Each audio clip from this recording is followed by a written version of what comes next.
Hey, what's up? It's Brian Scalabrine, the White Mamba, also 2008 World Champion Boston Celtics. Now, you're listening to the Boston Big Three podcast presented by Ride the Wave Media. All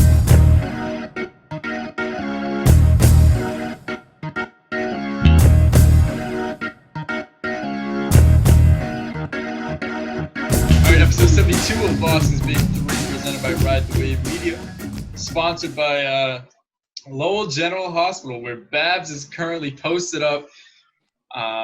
Everybody in the Babikian home has been in a hospital bed lately.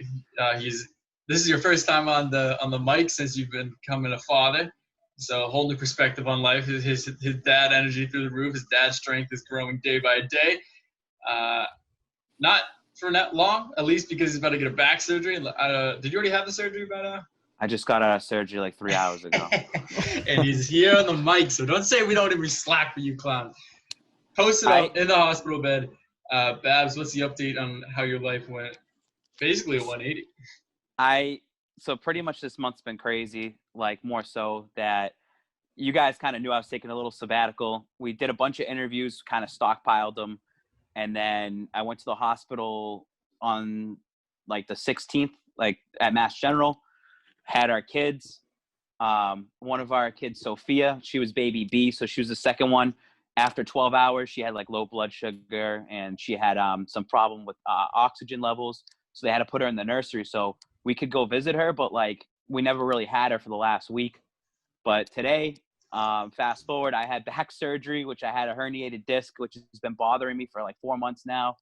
And Sophia's coming home today, and I won't even be there. So it just like, it's been a whirlwind the last like couple months here. And I've been preaching like, and I've been saying it since I knew I was having surgery. I was like, I need to do a podcast. We need to get back on. We need to get consistent. Because guess what? The football season's right around the corner.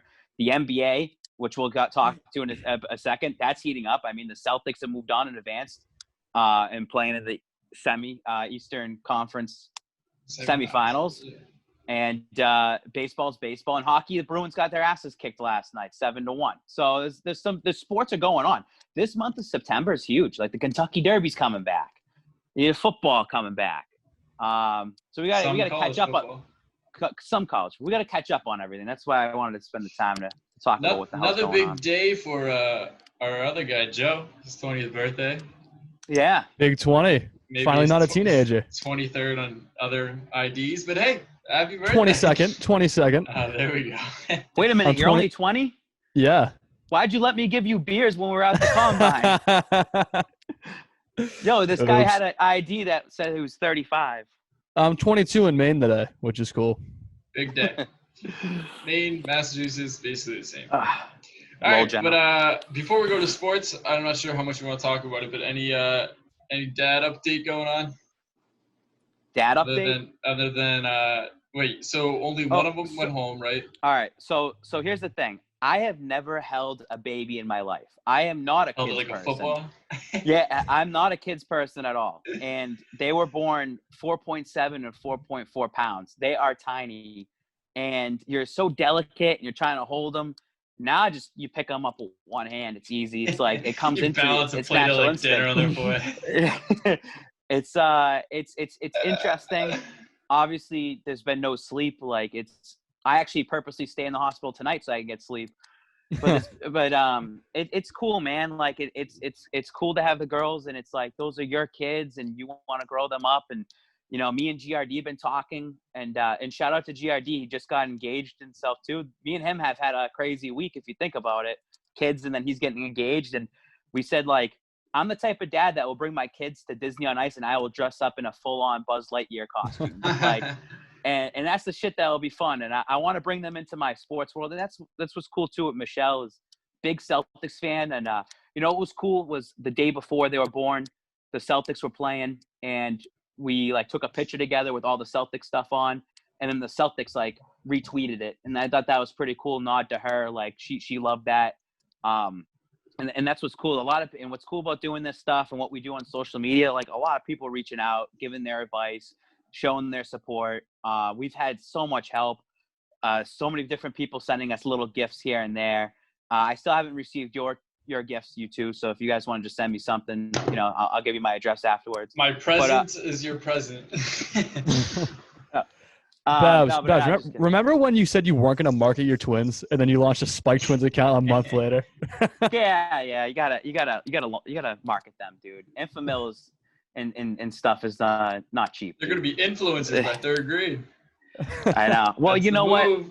I feel like if I can start them on the social media train first, I can monitor what they do. The last thing I want them to do is go on TikTok and like just that place is fucking. That's probably not where they're gonna learn their first words is on the top. on the top. Speaking of TikTok, today's August 27th. I'm not sure if any of our followers are big on TikTok, but like I watch hope not. TikToks. I'm pretty deep in the TikTok game. I got to do it for work. I just got to like understand what's going on in that realm.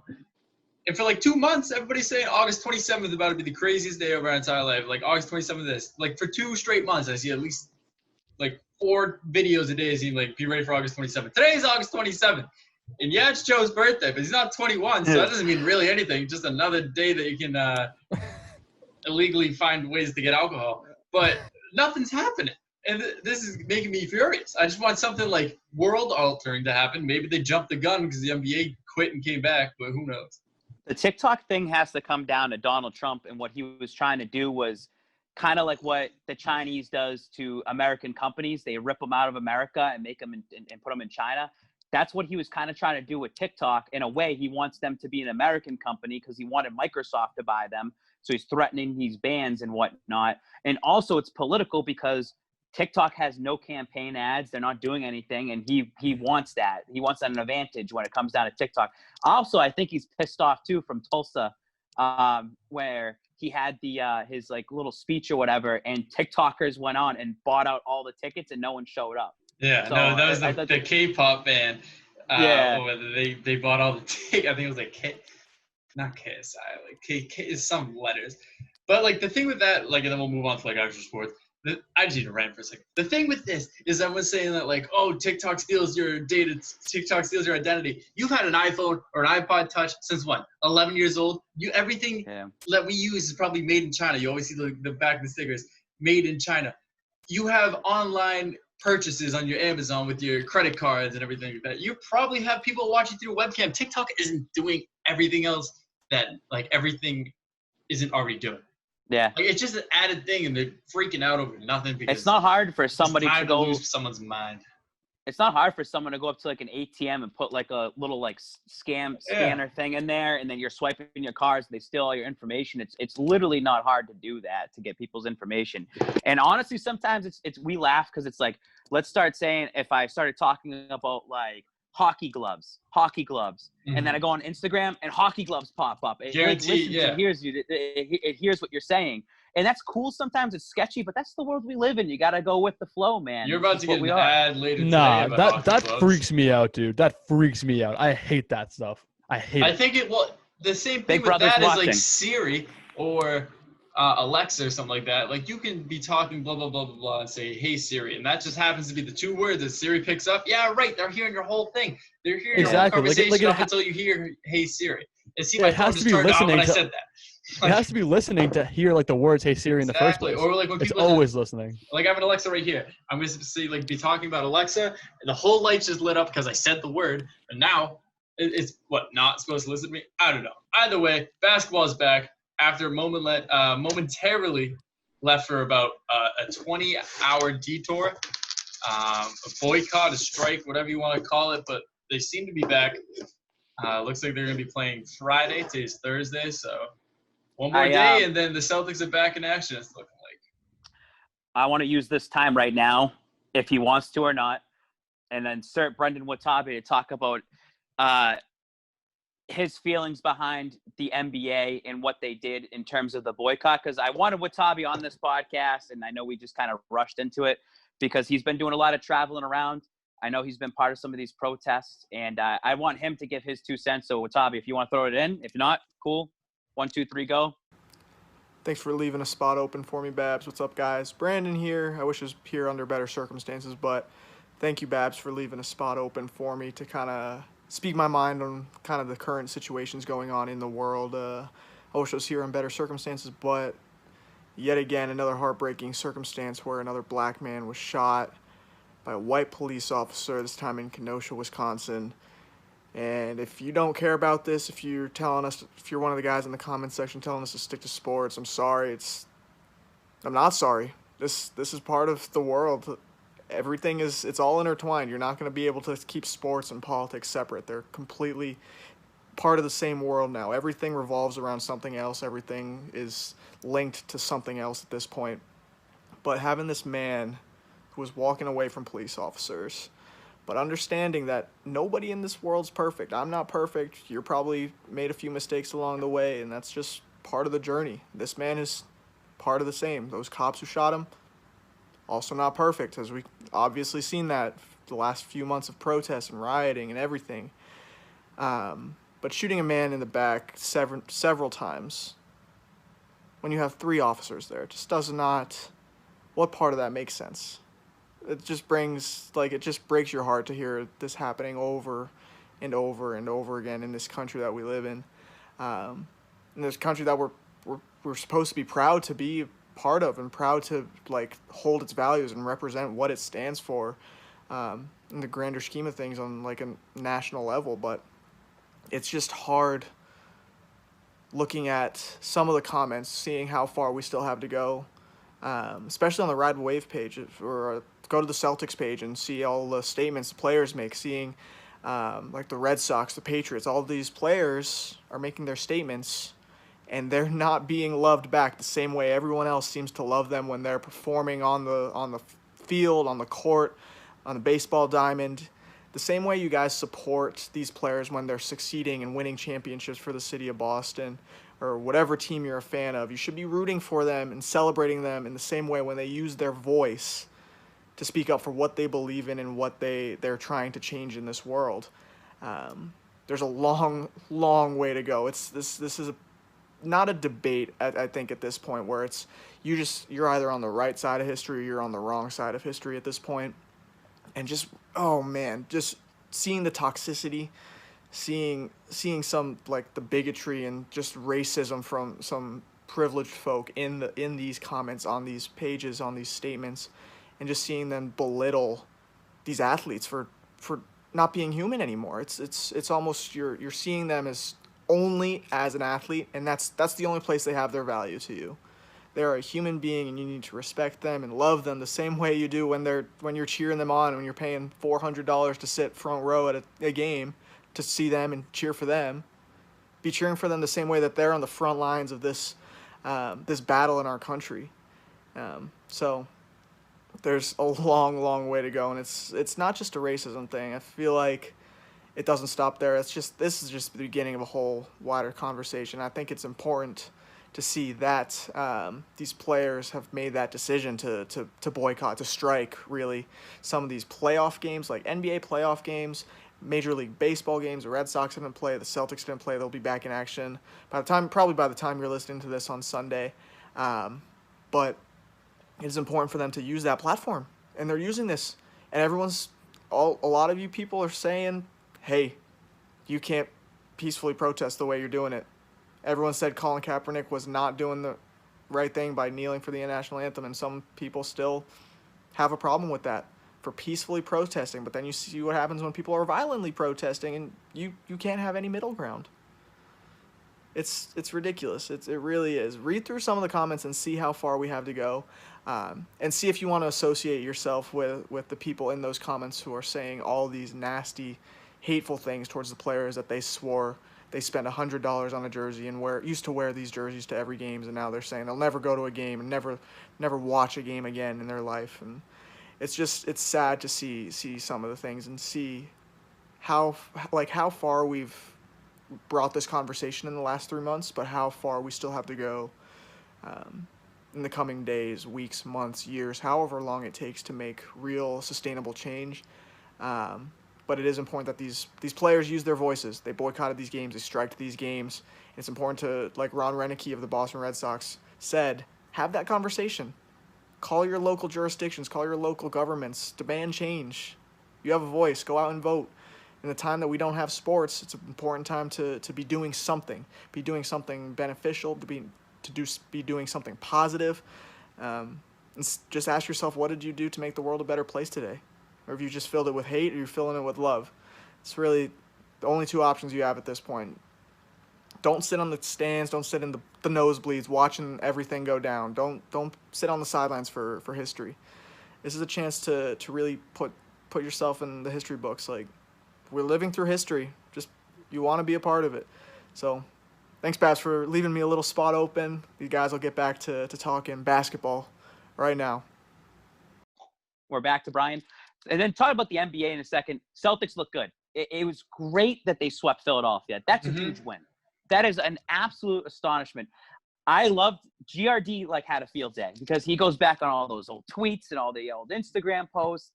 And it's like the Sixers saying, to the Celtics, you good, when they were up 3-1 in the series during the season. They're fucked. That's it. I was talking to GRD the other day about, if I'm Joel Embiid and I found out now he's locked up to 2023, he's gone. There's no way that you're going to keep that guy long term. And they got stuck with those stupid contracts with Horford and Tobias Harris. No one's going to want them. You're going to have to give up more to get rid of them. So they just fired Brett Brown. We'll see what ends up happening. That is by Sixers. far the smartest move they've ever made. Yeah. The entire franchise's history. And you know what's sad is I really wish there were fans in the stands because we would have been there. It would have been exciting to be at the Garden. And the Celtics Raptors, so obviously because of the postponement for the games, Celtics versus Raptors ain't going to be a walk in the park. It's going to be very interesting to see how they can stack up against the Raptors.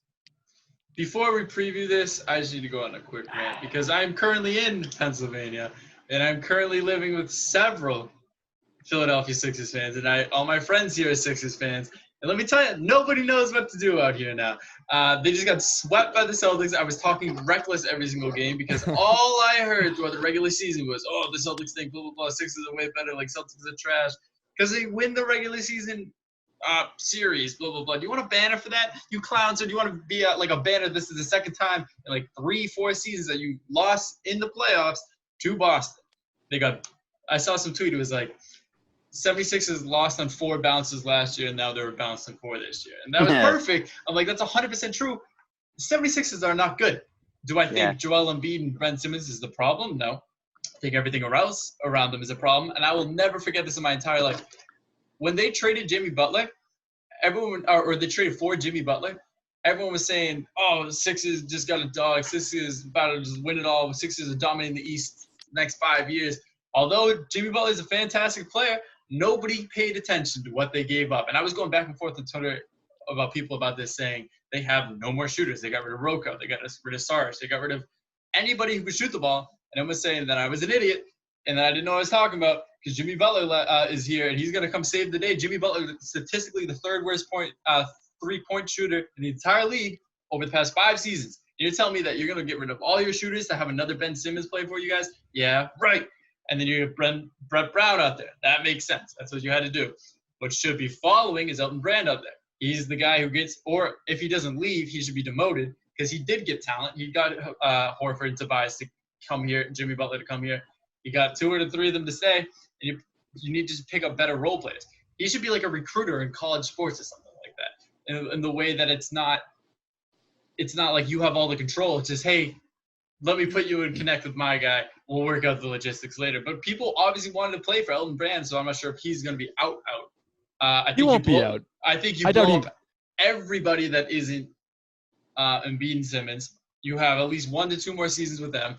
That doesn't work. Embiid's going to want to walk. Simmons is already trade rumors to Cleveland and all that stuff. Well, whether that'll happen, who knows?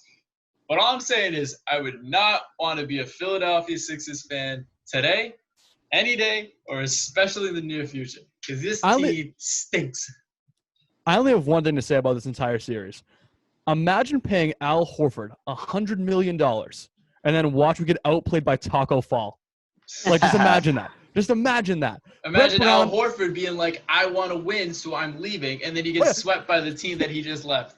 Can we talk about Al Horford's wife, too? Just talking reckless on Twitter. I'm so glad she's gone. His sister. Or his sister. Yeah. Whatever. I'm so glad that she's out of Boston. She is an absolute nightmare to have around. She doesn't shut up. She literally does not shut up. Her Twitter's worse than Trump's Twitter. I swear to God. It makes Al look worse. She's the equivalent of freaking Mahomes' girlfriend. Like, just like talking nonsense and like no one wants to hear about you. Here's the thing with Sixers fans. You have no excuses either. Like, yo, we didn't have Ben Simmons. We didn't have Gordon Hayward. And we fucking smoked you without Gordon Hayward. Like, and you guys had Ben Simmons the whole year. You shouldn't have got the 6th seed. Like, that's on you guys. Absolutely. But like you said, Toronto's going to be a way better series. My pre-series prediction, if we don't know how long Lowry's out. His ankle's hurt as well. I think it's Celtics in 6. I could see it going 7. I don't see a series in which the Celtics don't win it, though. I think this team is just clicking on every single cylinder possible right now. The Raptors swept the Nets, which is like, I know, Babz, you had the Nets winning, blah, blah, blah. I just had it being a closer series than 4. I think the Nets were just filled with dogs. They could play in the bubble. And they just know how to get a bucket. So I'm like, maybe they'll give them some trouble. Nope. That was just a bold pick, by the way. Yeah. That was not meant to be like serious because I got shit on for it. It's just like everyone knows. Let me just be bold because the Nets didn't do bad. I mean, like they faced the Nets, not a great team, but that's what happens especially on the playoffs. We faced the Sixers, we still sweep them. Everybody knows they're a substantially better team. And like all the media around them this entire season was saying how good the Sixers are, how big of a problem the Sixers are, and now everyone's downplaying that as in Boston didn't do anything. Like, the Raptors just played the Nets. Like, they should have won that series by 4 or 5. People before this series, but some even had the Sixers. Some people had Sixers in 7. Celtics in 6. Celtics in 7. Nobody really had Celtics in 4. I think, last week we recorded this. I said Celtics going to sweep. Did I think it was going to happen? Absolutely. Do I think that Celtics are about to win in 6? Yeah. This team is just too good right now. Like, they're playing positionless basketball. They have everybody's really buying in, and I think that's what you're going to see here in a lot. The longer this playoff goes, because not like normal life, it's just a big AU tournament. Everybody's buying into the mission of basketball, and I'm curious to see how, I guess, this mini boycott is going to boil over the rest of the season, what longing effects it'll have, what really the true impact of it will all be. You never know until it happens. Time will tell. I want to talk about it real quick. So, like, just as we started this podcast at like 1 p.m. today on whatever day it is, Thursday, the NBA, it's breaking that the NBA players are deciding to resume the playoffs, and the 3 games today scheduled for Thursday are going to be postponed. First of all, if Watabe even inserted what he said earlier, I want to kind of go off of it too. I hope I'm still here. Stupid GRD trying to call me. GRD. The NBA, I think it is – I want to use my words very carefully here because I'm really bad at words. Yeah. No. I just think that it's right for them to do the boycott because I think that the words on the back of the jerseys and the words on the court is not enough. Like, it's not anything. Like, it's like, oh, wow, that's cool, and then people forget about it. The fact is that you've been teased with these playoffs and some awesome games, and the players like, you know what? Like, screw you guys. Like, there's bigger issues going on in the world, and we're going to stop and make you know that this is happening out there, make you talk about it. And I wasn't able to watch anything yesterday. And I was wondering if they were going to use the TV time to talk about what's going on. And, I think they should have just I think they should have just not canceled the season, but they should have boycotted for at least a week or 2. Yeah, and I think they should really hammer that down. The fact that it's only 2 days, and I don't know, like, it's just if you go on the Celtics, like we saw the Celtics Instagram and all the comments from people go on ESPN, all the comments from people. There are so many fucking stupid people that live in America. There are so many fucking stupid people out there. I feel like we're in some sort of like 1% that we actually are human beings that know like what the fuck is going on here and trying to help other people. A lot of Caden Bodaks out there, and it's just like not right, dude. I didn't read any of the chat, but I got the gist of it. I just scrolled through and like, jeez. But I think that that's a powerful statement. But I think that them going to play the games and finish off, people are just not going to care. Like, they're just going to be like, okay, yeah, you guys took 2 days off. Because then other things were coming out that the players are starting to feel the effects of the bubble right now. Like, they're getting sick of being in there. And I don't know. I think that these players should have the right to leave the bubble and go protest or go use their power to do something. Now, other people on the other side of it will say, well, the bubble is their time to use that platform to talk about what's going on. No one's going to stop them with any live interviews and talk about everything that's going on. And I don't know. I think that basketball does distract us as the human beings and distract sports fans with what goes on there when this shit should be out there in full force. And it's tough. It's tough all around to make. There's no right and wrong kind of. It's just like in between, because like if they feel like they're doing the right decision by boycotting, they're doing the wrong for the NBA because the NBA sponsorships are now pissed off. They're going to start losing money. It's so hard to be a guy like Adam Silver and try to be for the players, but also for the league as well too. And I think it spoke loudly yesterday when they had the owners or something like that, and it was 28-2, and the only two teams that said they should stop was the Lakers and Clippers. And that's LeBron. And LeBron was on the side of fuck it, like we should leave here. We should go out and help everybody. But I don't know. Well, I just think that the majority of people who are against what's going on right now in sports look at sports as an escape from reality. They work a long, hard day shift. They come home and want to watch a basketball game, a hockey game, a football game, and they want to kind of get out of the realm of all this serious stuff. Now, whether or not that's correct point of view is up for debate. But what I will say is, when you want to talk about using your platform effectively, this is the perfect example. Because NBA owners and even some of the coaches had no idea up until a couple hours before the game started or were supposed to start that they were going to be boycotting. No one knew. This was not planned. They didn't inform the organization. They just decided this by themselves. So when you have a view like that, and obviously it goes back to Colin Kaepernick, but even beyond that, it's transformed into something completely different on its own. And you see these players effectively using their platform for effective change. I think people are starting to listen, because when you cut off that valuable asset, which is entertainment in itself, you make people listen and want to watch. The reason why the Black Lives Matter movement had so much success during the pandemic was because there was a pandemic going on. There was nothing else going on. We all had to focus on this one thing, and it was a very serious thing, and it was actually an effective way to kind of translate that message. And now we're having the same situation where we're in the bubble, and even though they're in the bubble, they're still trying to use that platform to say, hey, like, there's something wrong going on in this country. We want to make sure that you guys understand that. And the only way they think everybody's going to understand is they take away the thing that makes them valuable to the rest of the country, which is their playing ability. Every time Jaylen Brown does anything, I'm going to talk about it. Last night, he had this press release, or maybe this morning, I don't know. Either way, it's out there. He was saying, like, all these people that are saying they want to leave the bubble, are you going to just go back home and do the same thing you've been doing during quarantine? Just, like, be on your phone, be with your family, or are you actually going to go make a change? And I think that should stand true. It's true. Some of these people are going to go home, and they're just going to do exactly basically what they're doing in the bubble. Tuukka Rask. Yeah, except a little bit different. The thing about all of this, which is, like, I'm also trying to say this the right way, it's like, I'm very pro players. Like, the players don't want to play, don't play. Like, do whatever you guys see is fit. I think that social media for the Black Lives Matter and all this, like, protest justice for Breonna Taylor, like, we were just talking about TikTok. You see all these kids making, like, arrest the cops who killed Breonna Taylor videos. But, like, because there's this catchy song sound that goes with it. I'm like, you're doing that to show people that you're trying to do something. I don't think a lot of these people are actually, like, meaning it in the fact that, like, the NBA, they have the Black Lives Matter on the court. They have all those things on the back of their jerseys. But right now, that just seems so, not gimmicky, but it just seems like trendy. we're trendy. All right, that's the word. It's like a trendy way to do it. Going back to Jaylen Brown's point, like, you could say all these stuff you want. You could post a billion things in your, like, Instagram stories. You could show you're out there on the ground. But until legit change is happening, all of this is just one big trend until literally, like, I don't see anything coming out of it in the near future, sadly, just because that's what we're at. Once the NBA season ends, I think the hot seat's going to be, when does it come back? Because they have no storylines to finish. They have no games to finish. They don't have any more questions to answer. It's just more what's going to happen, I think, after this NBA season.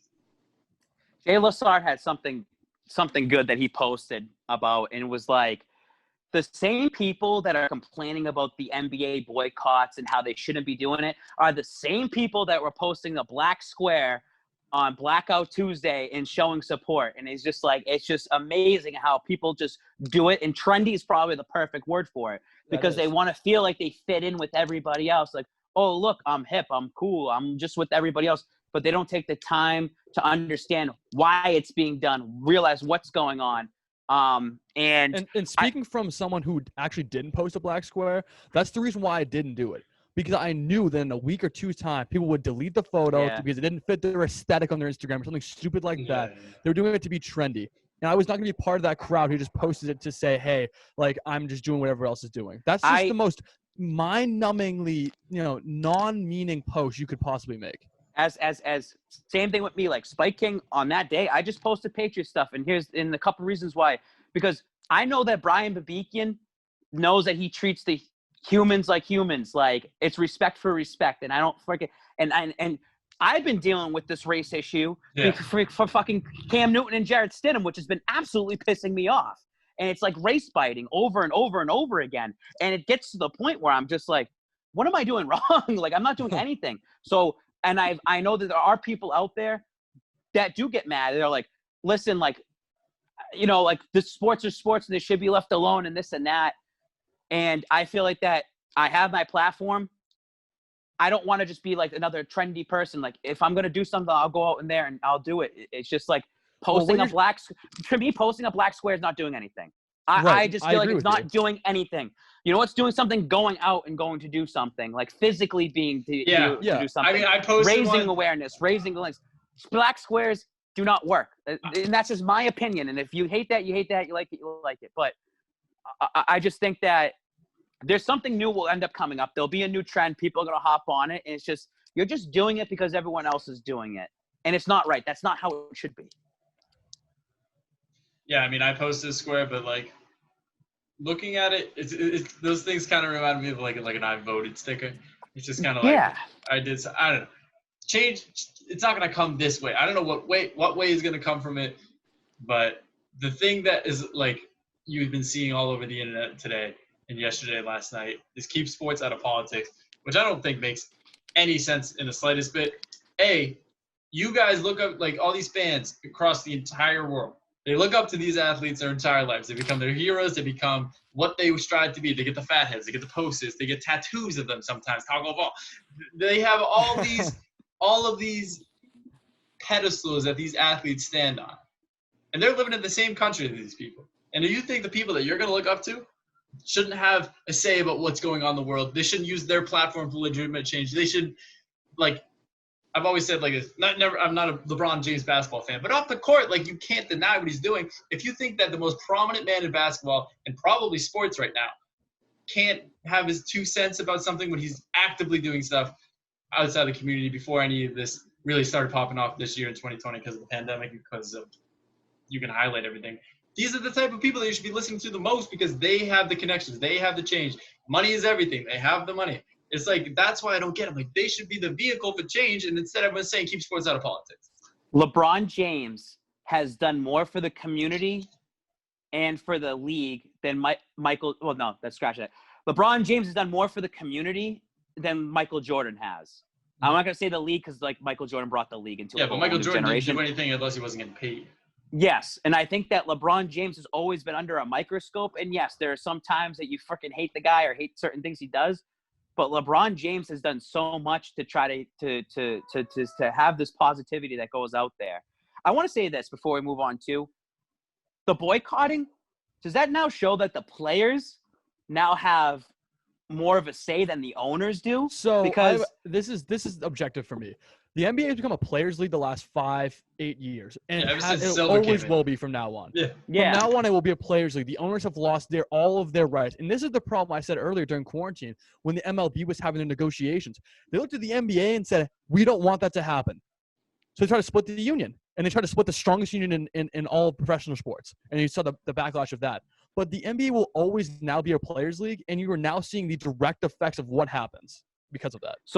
So you're pro owners then? Like, I'm not pro owners. I'm just like stating like what I see as fact right now. That is going to be a players' league for the foreseeable future, just because of how it's been structured and how the owners have allowed their players to operate. How does that hurt the league and help the league? Like, give me the pros and cons on both sides. Well, obviously it hurts sponsorship because all the sponsors the NBA has are now losing money because they're not playing the games. One.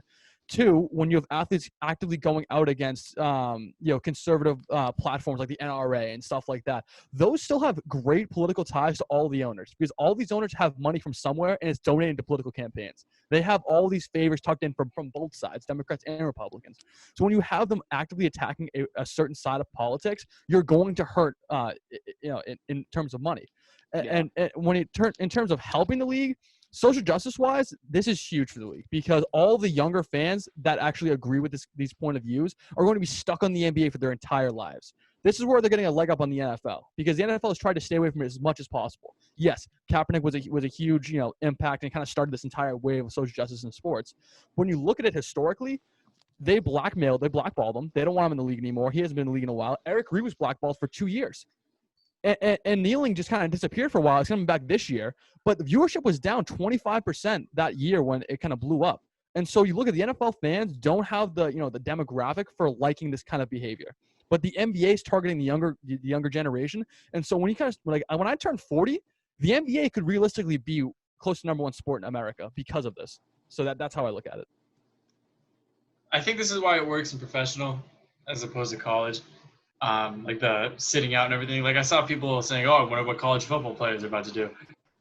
NBA or all these people, they can sit out and they can show that they're not another chess in the chess game. They're not another piece in the chess game because if you don't have enough chess pieces, you can't play the game. If that say like Babz, you're in the hospital right now. Say none of the nurses or doctors wanted to show up today because they disagreed with something and they took it up with their boss. You'd be screwed, and that would impact everything. They don't have anything direct effect like that. This is strictly entertainment and money. And like competition or whatever like that. If you did this in college, though, they're not getting paid. They're playing to get noticed by these NFLs, these NBAs. They're playing to get drafted. Maybe they don't I'm assuming a lot of people don't agree with what's going on right now in sports, college sports, but they can't really sit out because what are you going to do when it comes draft time and all this kind of dies down a couple months from now? Well, if you weren't really playing because you're sitting out, you could be screwed. The real question is, what are you prioritizing? Your career or the beliefs you're protesting for? And that's kind of becomes the issue. And also, additionally, for college, if you're like a lower ranked guy, if you just made the roster, you could lose your scholarship. Mm-hmm. Because schools just say, we don't want you doing this. And we're a state-funded school. You can't take a political side. They could just say, hey, you're out of here. We're not having you back here. So unless you have a united front as an entire team, unless every guy in that roster says, hey, we're sitting out, we're not doing it, we're sticking together as one cohesive unit, unless you have something like that, you're not going to be able to do it successfully in college. Yeah. All right. Any final NBA thoughts? Luka was cooking, then he got hurt. Yeah, I want to just say, I went on the GRD pod and talked about it, and I kind of got shit on for it. But, I'm an NBA casual fan. I watch just the Celtics. I might watch the, Wednesday night game on TNT. I don't watch. I know who Luka Doncic is. But I said, and I think I'm right, that he's going to become a household name, more of a household name. And I think the series proved it. Now, I understand he's the 6th best-selling jersey out there in the NBA because the NBA diehards are going to buy NBA jerseys. But if you told a regular casual fan that likes their own home team and they might not know who he is, they probably wouldn't name him in the top 10 NBA players out there in the league. He's top 5. But I agree with you.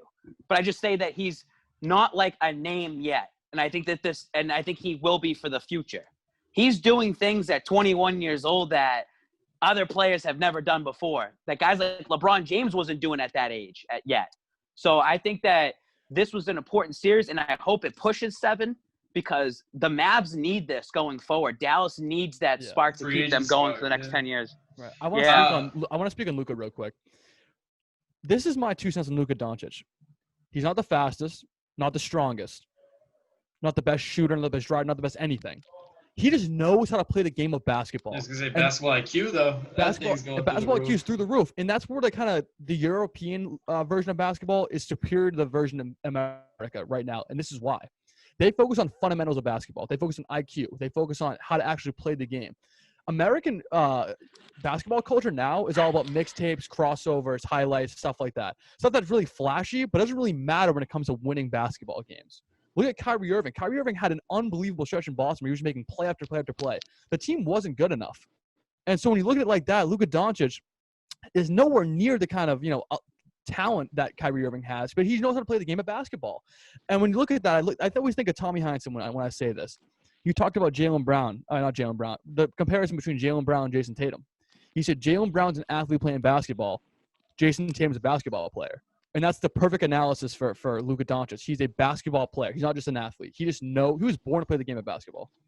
I'm not sure if this is a hot take or not, but like I think Luka should win Most Improved Player because yeah, he's like one of the best basketball players in the world right now. And yeah, last year he was coming on the scene hot even then.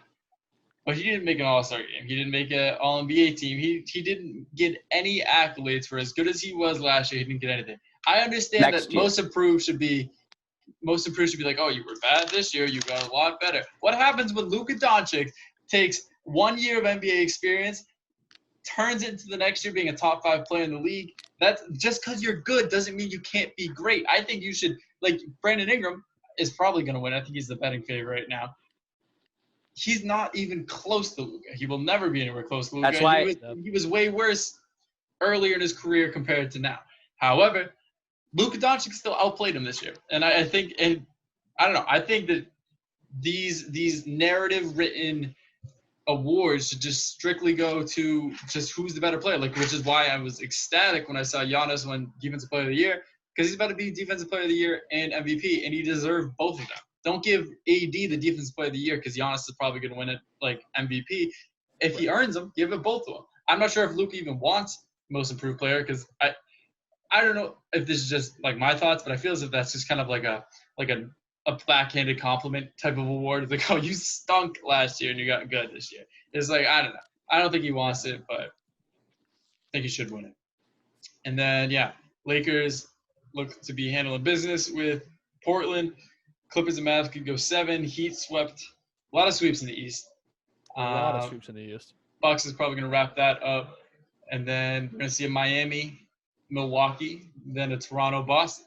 And then in the West, we have Lakers versus whoever wins this Nuggets Jazz series, which I still think is a great series. Which is a phenomenal series. We're seeing Jamal Murray become a star. Did you see Max Kellerman say that thing about Murray and Mitchell, how they're going to become the new Bird and Magic? I don't see that happening. There's no NBA rivalry except Jamal Murray and Donovan Mitchell. Like, yep, that's what people tune in to see every single night. I don't agree with that. But watching those games live, watching Donovan Mitchell and Jamal Murray just trade buckets after buckets was unreal to watch. Hey, watching future Boston Celtic Donovan Mitchell cook. That's all I'm saying. Future Boston Celtic. There's ties there. He's coming to Boston when his contract's up. We'll see it. But yeah, let's move on to the NFL. Whole lot of preseason Patriots talk coming out every single week because that's really anything you can talk about that isn't the NBA or hockey right now. And all of my Twitter timeline, following all these Patriots accounts, these Patriot writers have been going back and forth, but we've talked about those on this show since Cam Newton was signed. It's going to be Stidham. It's going to be Newton. What it's looking like right now, I think, is Newton. If I'm incorrect, tell me. But it looks as if Stidham got hurt. Yeah. It looks as if Stidham is battling an injury that isn't national media news official yet, but it's pretty tucked away right now. I just want to say that Spike King was 8 hours ahead before any national media outlet. Spike King released information to all these different people. And I was hearing things pretty early on before anyone else. And trust me, when I heard about what happened, I was rattled. Because obviously, what have I been doing? I've been pushing the Stidham narrative and putting respect on it. It's because you're a racist. Yes, it's because I'm a racist. Absolutely. Yeah, that's what everyone says out there. And you know what? And I want to just talk about the race thing. Someone had a good point. He was like, it's not about race. The only race I care about is the race of the Super Bowl. Like, that's what the race has to do with. And that's a pretty good line. It's not about shitting on Cam Newton. I came on here and said they would go 14-2 if Cam Newton was the MVP, and you made this face. Like, what are you talking about? Because that's fucking crazy. That's why. So I just looked at there's no preseason, and I'm talking to Mike Giardi, and the guy saying it's going to be Newton by default. It's Newton's job to lose right now because Stidham's hurt. I will find this interesting that, yes, he threw 7 picks last week. He was hurt during the week. And some of those interceptions were Belichick and McDaniels telling him to throw into certain tight windows to see how much they can push a limit on certain throws. So you can't just look at picks being picks. And I'm sure the same way for Cam Newton, if he throws a pick, doesn't mean it's totally on him. And he only threw 6 passes last Thursday. He was obviously can only do walkthroughs. He's got discomfort. And then today he threw 22 passes. Like he's starting, and also we saw the stats was awful across the board. Cam Newton hasn't like won the job in my eyes. He hasn't done anything that's crazy good. And that's what scares me. That's what really scares me because Cam Newton was supposed to stand out this camp, and he hasn't stood out. Failed to do so. He hasn't stood out. He has and that's failed to do so. And that's not just us being like the Jarrett Stidham supporters. It's like the guy hasn't. Dude, Stidham was looking way better than him, and then in the week that Stidham was out, Hoyer was looking better than him one day. Like, that's not good. You should be looking better than these guys every single fucking day. If it wasn't a QB competition, why is Stidham's like getting all pumped up and gassed up by the media? And it's legitimate media, Patriots media, saying like, no, this guy's actually looking good. I know Belichick can fuck around with the media and do this and that. And I think that this QB competition, I was saying it, I think that Cam Newton's now your starter week 1. I don't know. Stidham throwing 22 passes today, that guy's still fighting for that job. Shout out Jimmy. If they go into 2 more weeks. And I also want to say that Stidham will start a game this year at some point. They need him to start a game because they need to get film on him because they need to compare what he did last year in preseason to how he progresses this year. Because you're not going to keep investing in somebody if he digresses this year. And I think that people don't understand that either. The whole point of the Stidham thing was Stidham starts the first 2 weeks, you see what he has, and then you throw Cam Newton in there. And you should be right, Joe, because Newton hasn't been flashy. Newton hasn't really showed you anything. And now you're going to stick him out there week 1. He hasn't taken an NFL hit in like a year and a half. That guy could get hurt pretty quick. Well, and so then you're going to have to – there's rumors out there right now he's actually hurt now.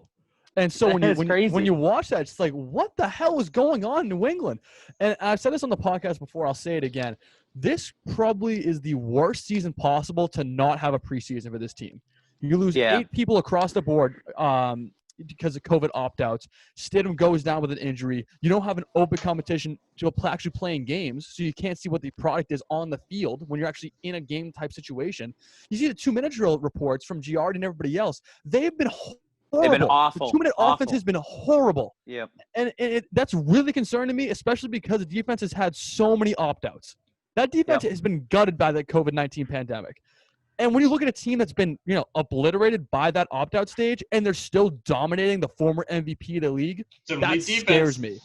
Yeah, it is an elite defense, but it still scares the shit out of me. But how are you going to be if your defense holds the other team to 7 points and you can only score like 3? How are you going to run your 2-minute offense to drive down the field and score and win the game 10-7? The answer is you can't. That's the answer. You can't. Not with this team right now. Yeah, can we talk about Cam Newton's nickname for N'Keal Harry too? That was so funny yesterday. Oh boy. For you guys who weren't aware of this, Cam Newton was on a presser the other day, and he was talking. And a reporter asked him about his nickname for N'Keal Harry, which is apparently Doughboy, as in Pillsbury Doughboy. The reporter asked if it has anything to do with the snack. He says no. He pushes the question further, and he says it has to do with his off-the-field prowess. Getting cake, I guess. But that was probably the funniest development I've heard all of camp.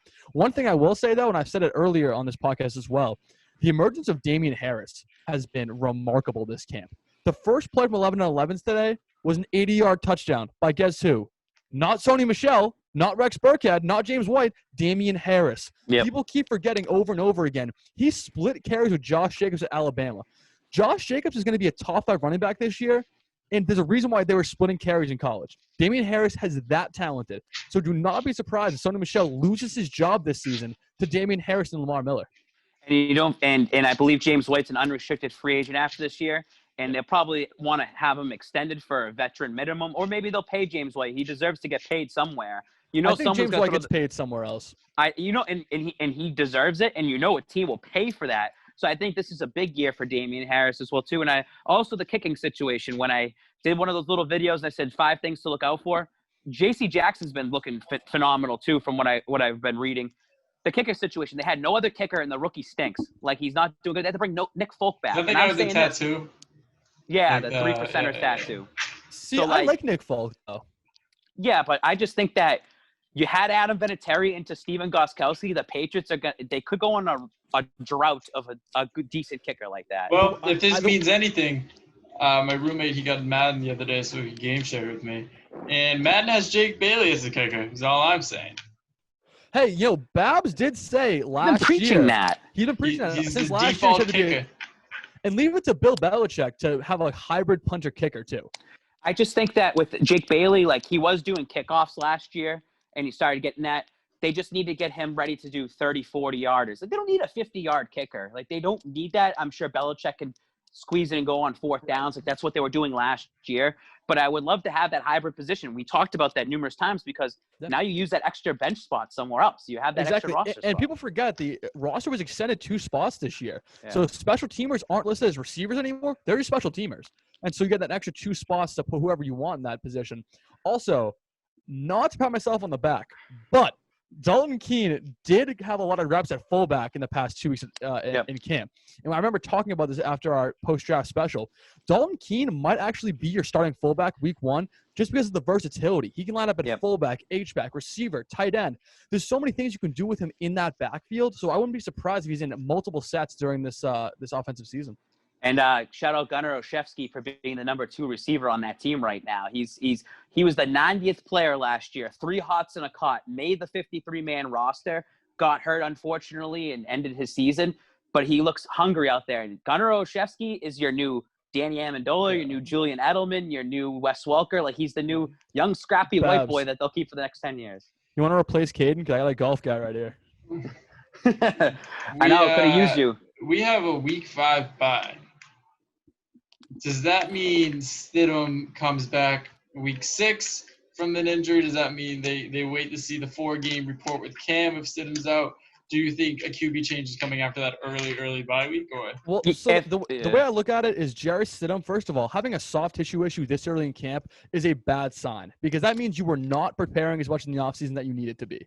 This is not a freak injury. This is because you don't have enough work in that particular area, so it became strained. That's what it means. And so when you have kind of not lazy, but I kind of want to say lazy, off-season program like Stidham had. He was in Texas for that wedding. He was doing all this kind of different stuff. And so when you look at that, I kind of get scared dedication-wise. And Bill Belichick's probably screaming his head off saying, what the hell are you doing, dude? Like, you're 23 years old. You're in the prime of your life. You should not be having these soft tissue injuries this early in training camp. And so when I look at that, I say they're probably going to want to get him healthy and probably give Cam the job just because of how pissed off Bill Belichick is. And there's been talks about possibly signing Cam Newton to a multi-year deal and just kind of running with him and then maybe drafting another quarterback next year because they kind of screwed themselves. They didn't draft anybody this year. I know they got Brian Luckery. Like, he was undrafted. He's getting cut. We don't have to worry about him. But he's not going to be doing it. Yeah, he's cut, like our practice squad or anything, and probably not even. How important is the practice squad this year? It's very important. It's super important because it's like a minor league system. Well, essentially what's happening right now is they're treating the COVID pandemic as an injury. So what they're going to do is put them on IR for 2 weeks, a limited IR. They're having a special exemption this year. And you have an extra 2 spots in your practice squad.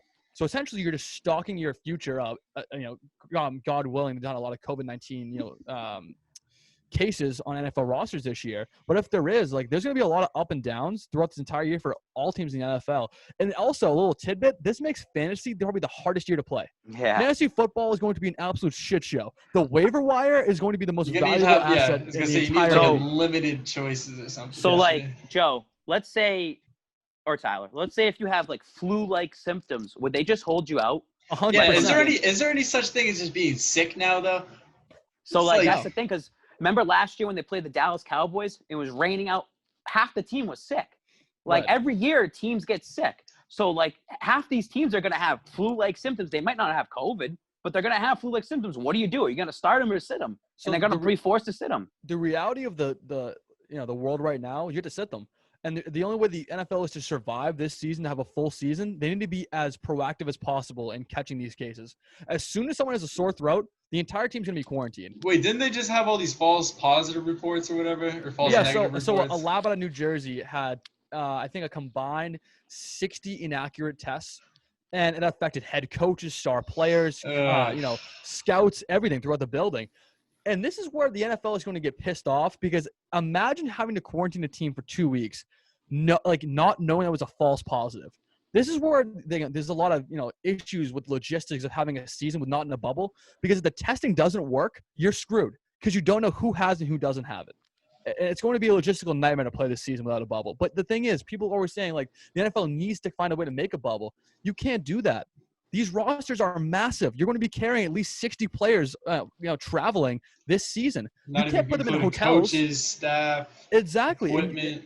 And they can always compare it to the NBA. The NBA has 12 players on the goddamn roster. You can't compare those two sports. Yeah, they pull up to Orlando with 25, 30 people from the organization tops. Literally. Like it's The only way they could uncomparable. do a bubble is if they went to the playoffs and they did a playoff system. And they've talked about doing that. Maybe. Unless they go to Montana or something. Yeah. I don't know how they would end up doing any of that, but What week do you think the stuff really starts to get like shaky for the NFL? Week 5. Yeah. I'm thinking. Because week in 5, baseball, the Cardinals didn't play basically all of July because of COVID and stuff like that. Well, What no, 'cause happens? they're Say morons, the Eagles. though. Yeah, but let's say you get but let me tell the NFL is not filled with the brightest bulbs in the box either. Let's say the Eagles, for example, get Corona week 2. They give it to the Giants and they give it to the Cowboys or something like that because they just travel team by team. Does that mean you got to sit out a week for your schedule? Does that mean that by week 6 the Patriots are 3-0, but they've only played 3 games by week 6 or something like that? I'm guessing they'll treat it like a Thursday to Monday night turnaround, essentially. So essentially they'll treat it as a short week. They'll probably play 2 games in the same week and have an extra couple days for rest, but it's going to be a nightmare for scheduling. Are they playing Saturdays this year? They are exploring the possibility if all college football does end up, forfeiting the season, they'll play on Saturdays. But again, they play on Saturdays in the wild card weeks and in week 16 and 17. Here's what makes no sense, too. The Patriots have to play out in L.A. twice, back-to-back games. What are they going to do? Just keep them quarantined out in L.A. for a full week or 2 or travel back and forth? I don't get why the NFL just didn't reschedule all the games, especially when you're not having fans really attending games, and you just base it off of their divisions. Keep the AFC East plays the NFC East, and plays the NFC and plays the AFC Central or whatever. Keep them all in their own little areas. Do not have these people travel cross country for games. Well, the good thing is if the NFL does make it past week 17, they're going to make a playoff bubble because that's attainable. Yeah. That's attainable. Yeah. When you have a certain amount of teams that's not 32, you can make a bubble for that. Where are they playing the playoff bubble?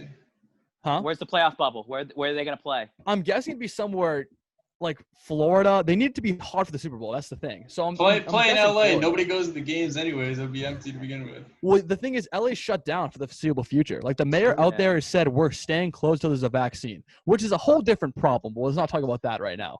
But it's going to be Florida because of how loose they are with restrictions, or it's going to be a state like Texas. We'll see if COVID-19 calms down there by the end of. Do you think they do an AFC season. and an NFC one though? Until the Super Bowl.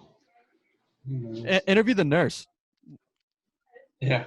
Babz. Corona thoughts?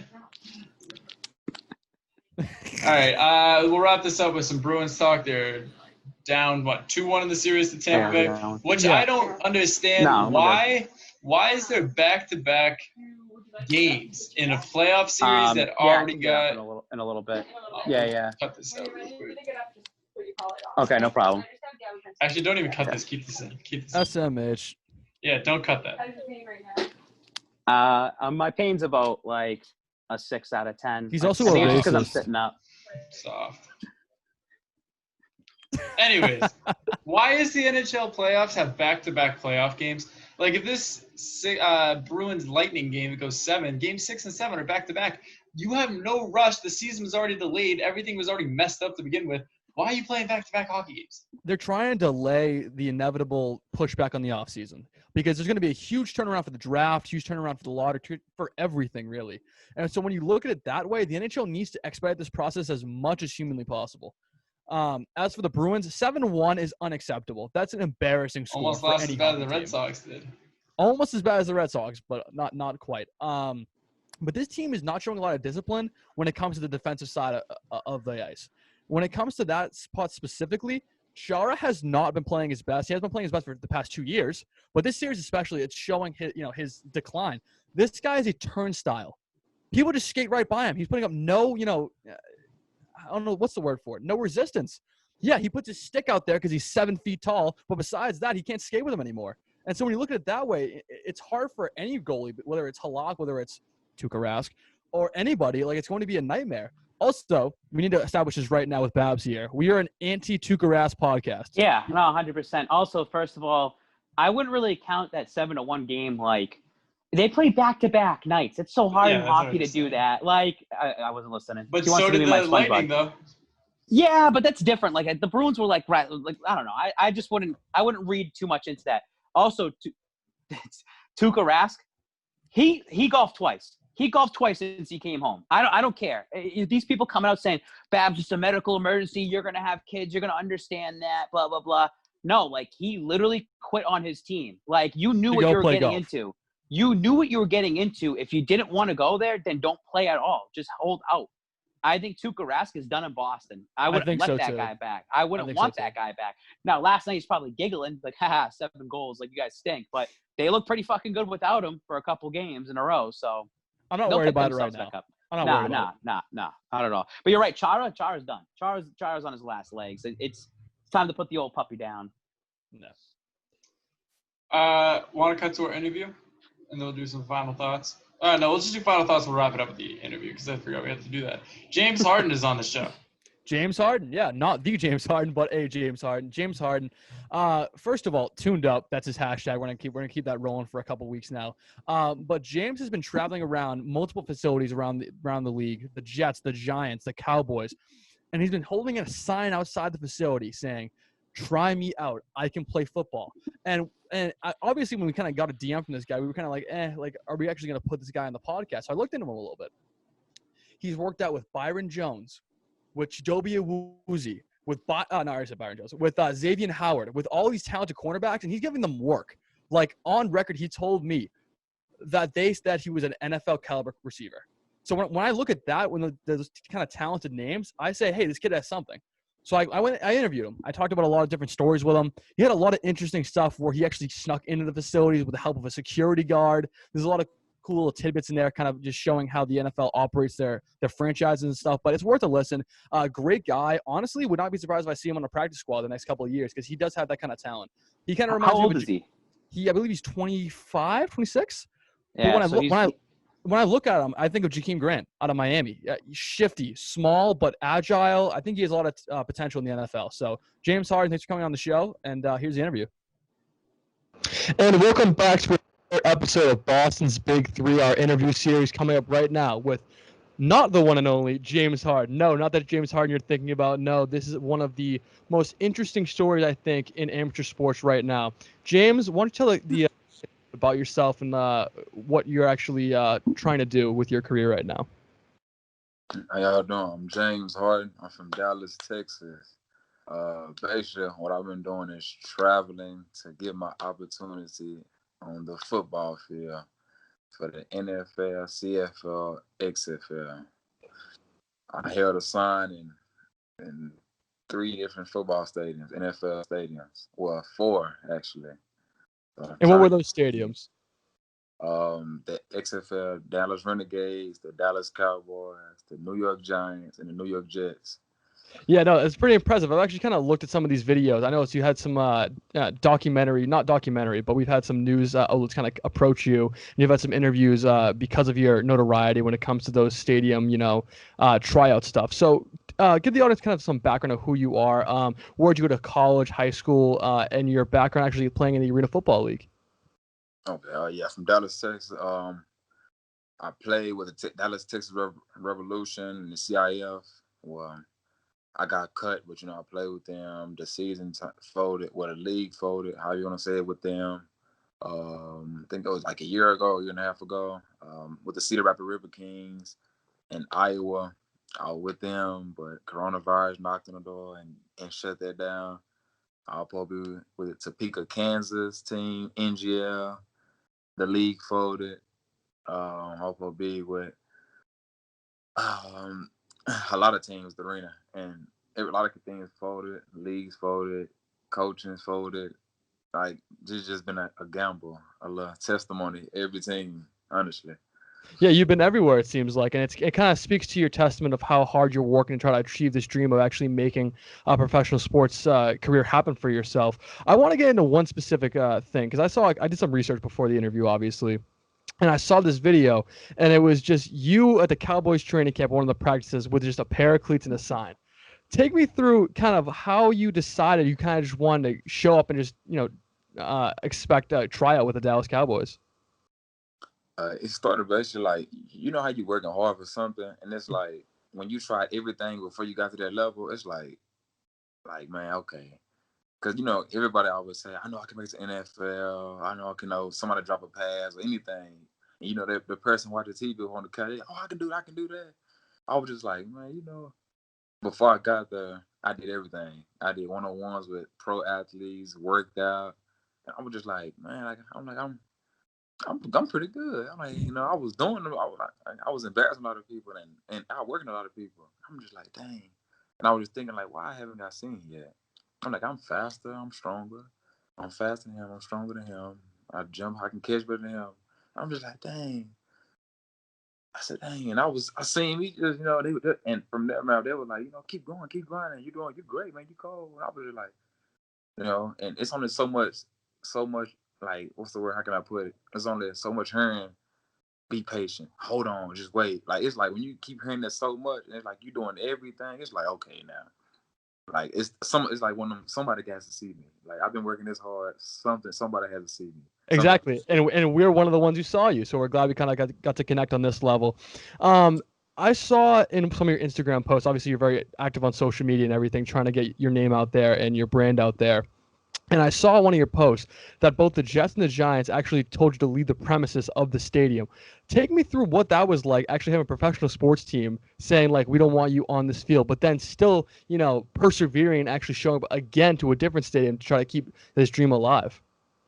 It called me really like, okay, I went to the Jet Stadium first. Well, Giant Stadium first.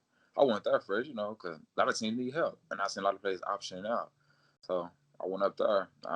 And I held a sign. I'm sweating hard. My water not hot. I mean, not cold anymore. It's warm. I'm just drinking it. My taste buds drying out. I'm like, oh my God. That's how I'm not leaving until I get seen. I was up there holding the sign. I got out my Uber.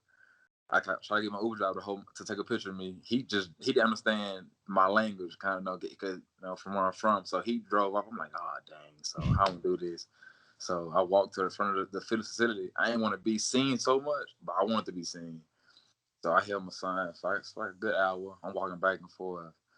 And like I was thinking, like, dang, what if they do give me an opportunity? My legs tired, because I was standing so long. I was like, what if they do give me a shot and my legs be too tired and something happen? Like I'm thinking I do all the worst things. And I just kept sitting. I said, "Nah, God got me." I kept holding the sign, and somebody blew the horn, boom, boom, boom, boom, boom. I was like, okay, that's a good sign. That's okay. Okay, I had the sign a little stronger, drunk water, and then okay, I seen the I think I want to be a coach. I know someone from the staff. He walked through the field. I was looking through the fence. I was like, okay. And I seen the big player bus come in for the players. I seen the players get off. I'm like, I said, they right here. I said, these are rookies. They all getting tested. And a security guard, he helped me. After everybody told me to leave, everything, he helped me. I walked to the stadium because I didn't want to just leave that easy. Like, I don't spend all this money come way out here. Like, I'm not leaving that easy. Went out there, and he was actually helping me. Everybody wanted me to go home, but he was helping me. He was telling me, hey, go to this side of the field. Don't tell him I said it, but just follow me, but don't follow me. But like, he was trying to help me out. Right. He was like, he was looking like this, and he was like, go on this side, and, and go around, follow the hill. And I was like, okay. I said, what's your name? You ain't told me his name. I said, when I make it, I'm going. I said, I got you, man. He told me, I'm sweating hard. My hands so sweaty, my board getting wrinkled. I was just like, oh, come on, God, let me get seen. And as soon as I get close to them, I sing Sterling Shepard. I was like, this is really the area. Like, I'm getting happier. Golden Tate, and then all of a sudden, boom, everything went down here. My mood just dropped. Another security guard, jealousy, just got mad. You can't be here. And he snitched. I was like, are you serious? I said, wow. My security guard, the one who helped me, was looking at him like, I can't believe you doing this. And the Giants man, the staff member, he said, you got to leave. You got to go home. You can't be right here. Go home. We're not giving you no opportunity to go home. I was like, okay. All right. No problem. I'm not from here anyway. I walked off. I said, God got me, walked off. The security guard, he came and said, man, I'm sorry, man. He said, man, you're very dedicated, man. You did all this, man. He said, don't give up. And I was like, yes, sir, I'm not give up. Next day, I said, I will come back. I said, no, I'm not coming back. I said, I'd rather just go to the Jet Stadium now. I want to be seen. Right. And I looked up how to get to the Jet Stadium, and it was, oh my God, New York is busy. It was different trolleys, subways, trains, Ubers. I said, oh my God. It took me 3 hours to get there through the subway, walking, and man, just whew, in the train. I had to walk from the train station. That was an hour walk. I said, Wow. with no sidewalks. I walked through little forests and trees and everything, one-way streets. And somebody picked me up. A man see me walking on the back road, and he was just like it would come around a curb, cars just flying around, and I didn't care. I'm like, well, I'm not gonna get hit. Like I'm gonna just jump in the bush if I got to. And he was like, no, what you doing, man? What you doing?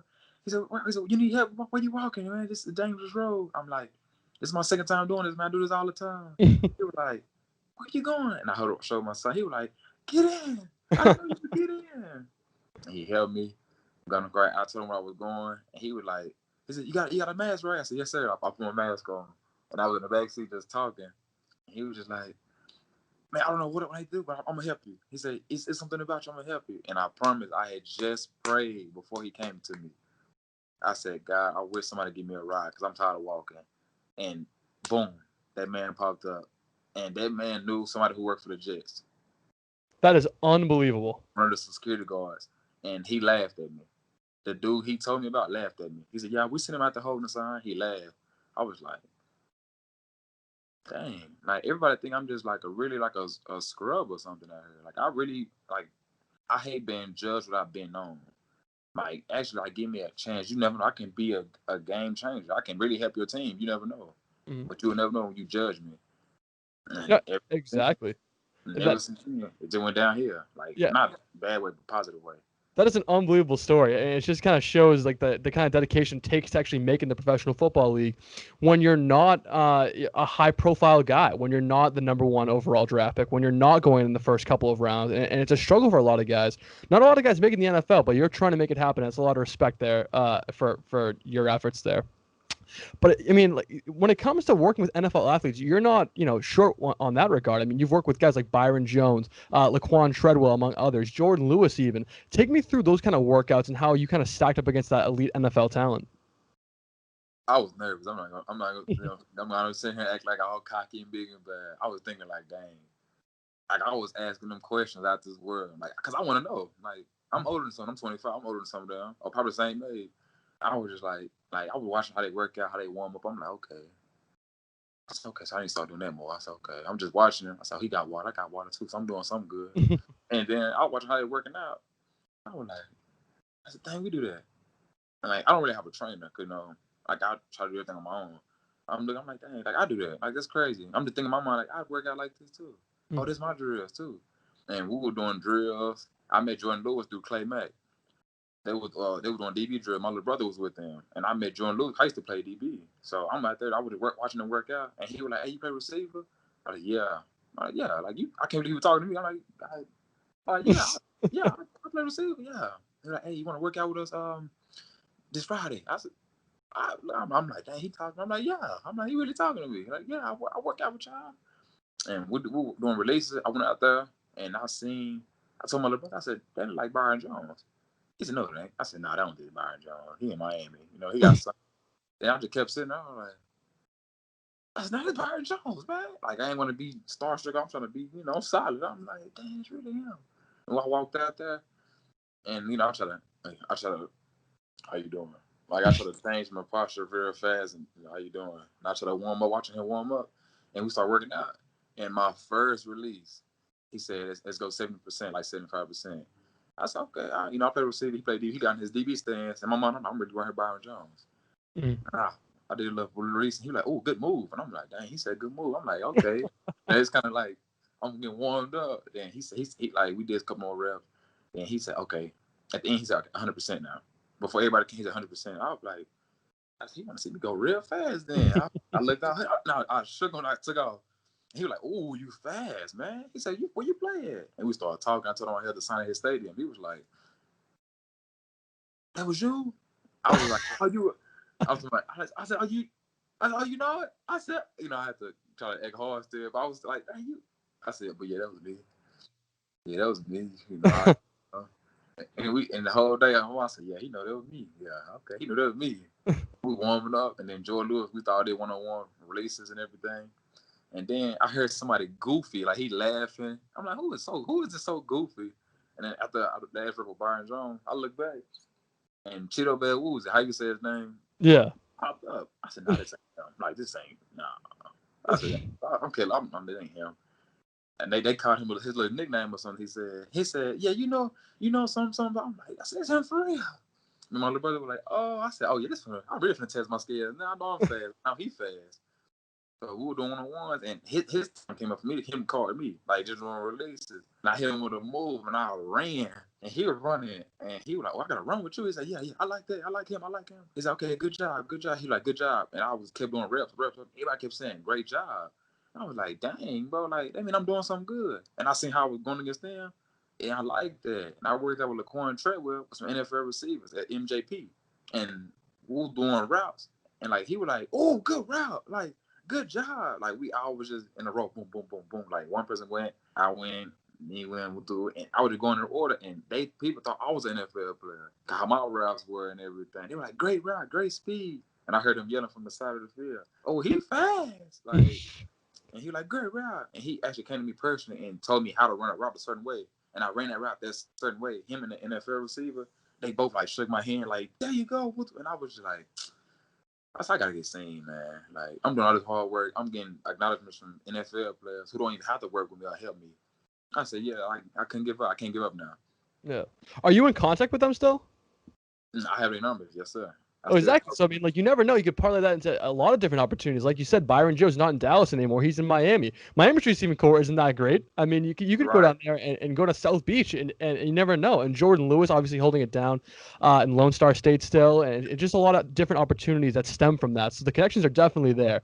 But I gotta ask, respect to all those guys. But did you break anybody? I hit Byron Jones. Well, I ran Jordan Lewis on a one play, like on a slant. Like, I did some moves. I made them like dang. I made Byron Jones sit on one route in the red zone. I hit him with a move, and he sat there, and he was like, "Oh, good job." Like, I did some moves. I didn't, but it's all love though. Okay, he got me on some plays, but I can't even imagine doing that to a professional NFL player though, because like I run probably like a 7-second 40, and like I just can't imagine trying to like cross somebody like that. That's crazy. Right. Speaking of 40 time, what is your 40 time? Ooh, I don't know, because I haven't trained for a 40 in a minute. Like, I've been working out. It's kind of hard because my 40, I had to train for it, but my game speed is way faster. Because my 40, I don't really have a training anymore to me working on how to get out, how to drive, how to stand, how to line up. But like in the game, I can run dudes run 4.2s, 4.3s, 4.4s, 4.5. Like, so I don't really know my 40 because I can run with everybody. I don't outran them. I can run with them. And I Wooz that run a 4.37, and me and him was running like on game speed on the field, like neck and neck. But he beat me. I'm like, dang.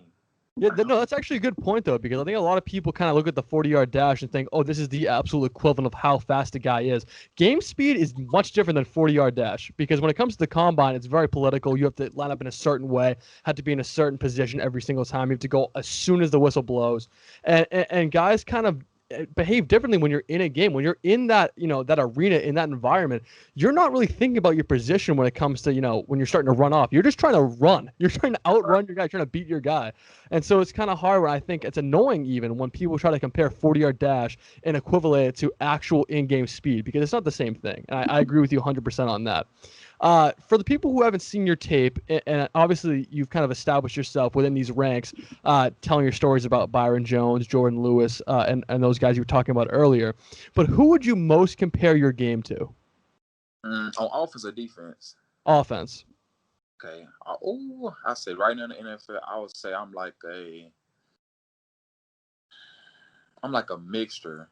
Like I say, between like Tyreek Hill, Tavon Austin, Le'Veon Bell, like Keenan. Like, I can run route. I can really run route. I can run every route like 3 or 4 different ways. But I'm small and shifty like a Tyreek Hill, Tavon Austin, like a Jakeem Grant. Because I got a small stature. You can't really just grab me how you think you can. And I'm like, I don't know how to telegraph my movements, like a Keenan Allen or something. Yeah.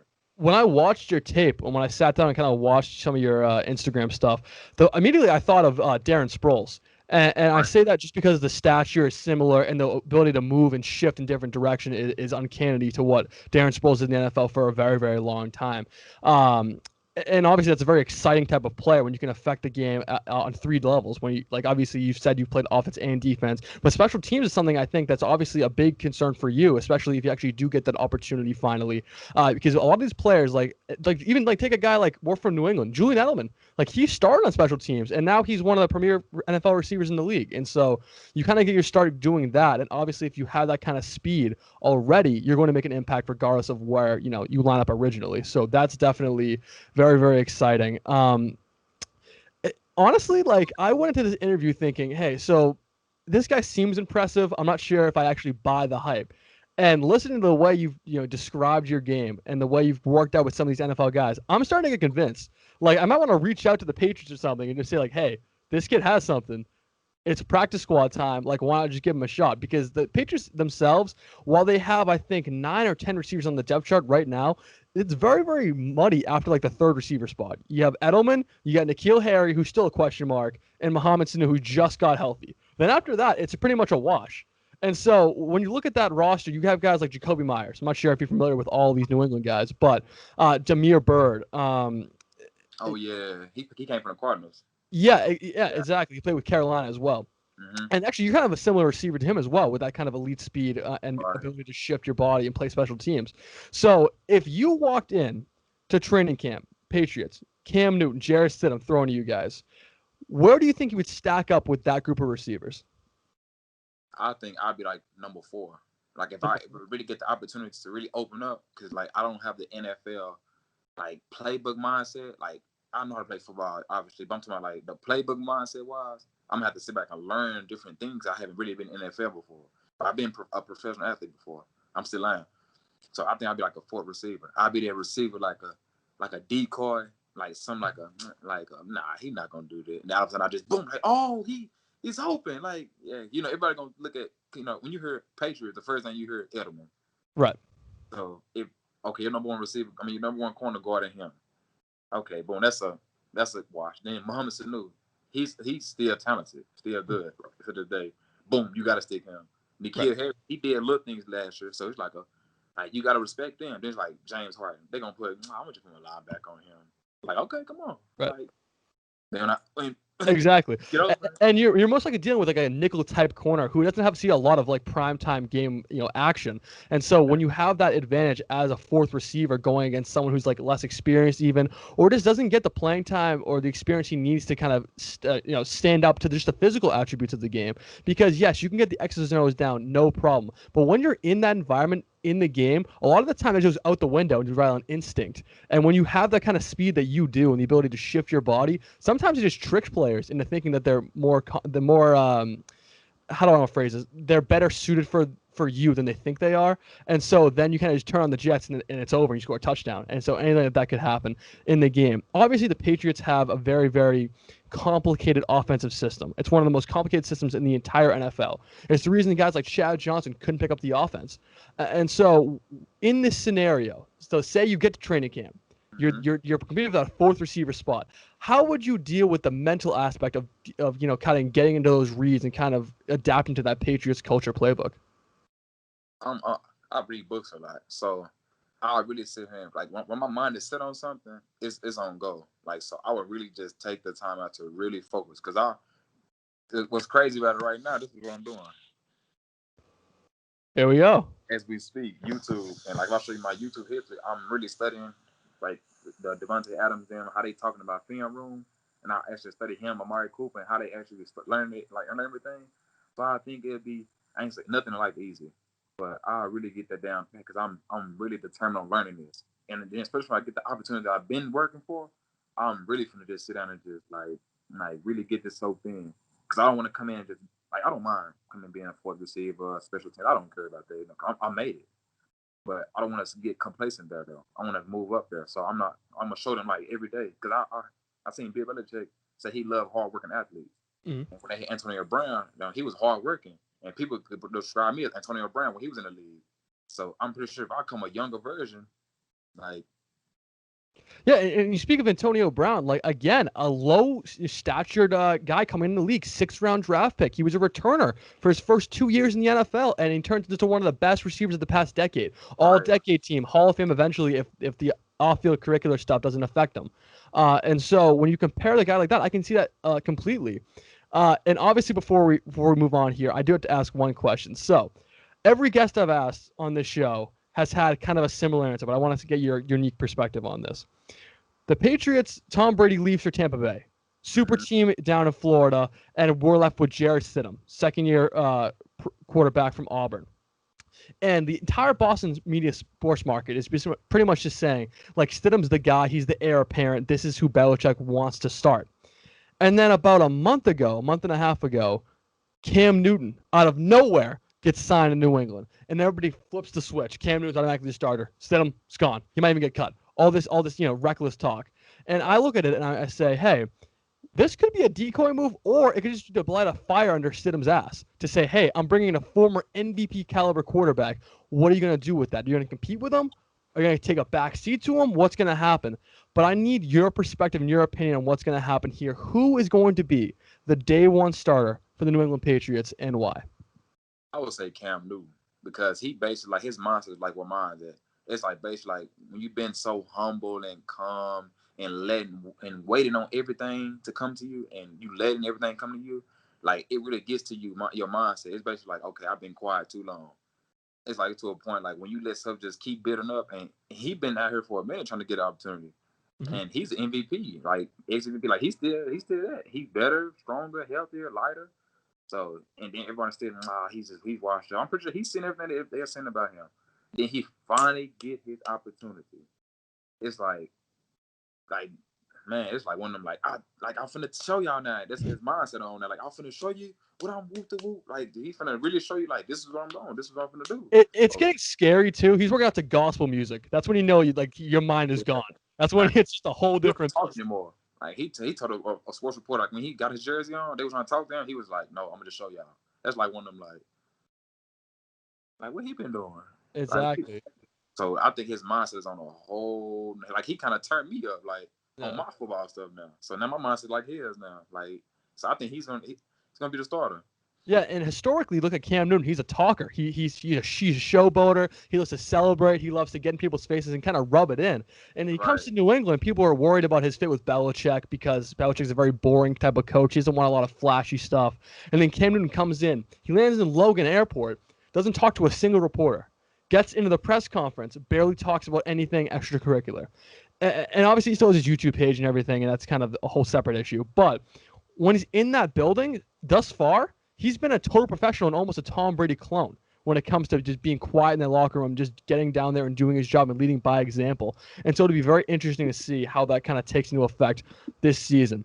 James, I'm not going to lie to you. I'm tuned up. Like, I'm 100% behind this right now. Like, I'm actually very excited to see what you can do in the future. I really hope the Patriots actually give you a shot. I know you've been tagging them in a lot of your posts recently, trying to get us an opportunity. Training camp's right around the corner. The pandemic's affected almost every team in the NFL. A lot of opt-outs happening. And who knows, man? I think you could be picked up this offseason, and I'm really hoping you do. When I get my shot, I'm going to shock a lot of people.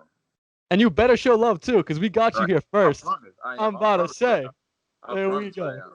All right, Boston's Big Three wrapping up. James Harden, thanks so much for showing up on the show. We appreciate it. We'll talk to you soon, and thanks again.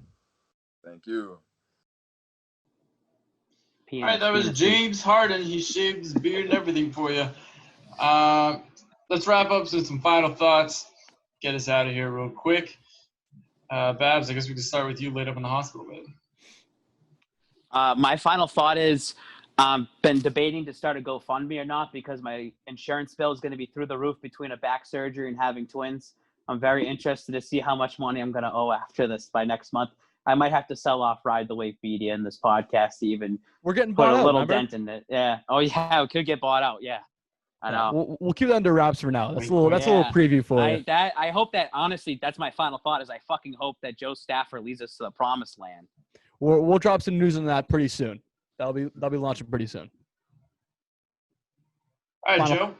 Final thought. First of all, Babz, congratulations becoming a dad. That's awesome, but also terrifying for the children. Anyway, happy birthday to me. I'm 20. If you don't send me a present, you're a dick. Happy birthday to me. All right. I don't know why that's funny.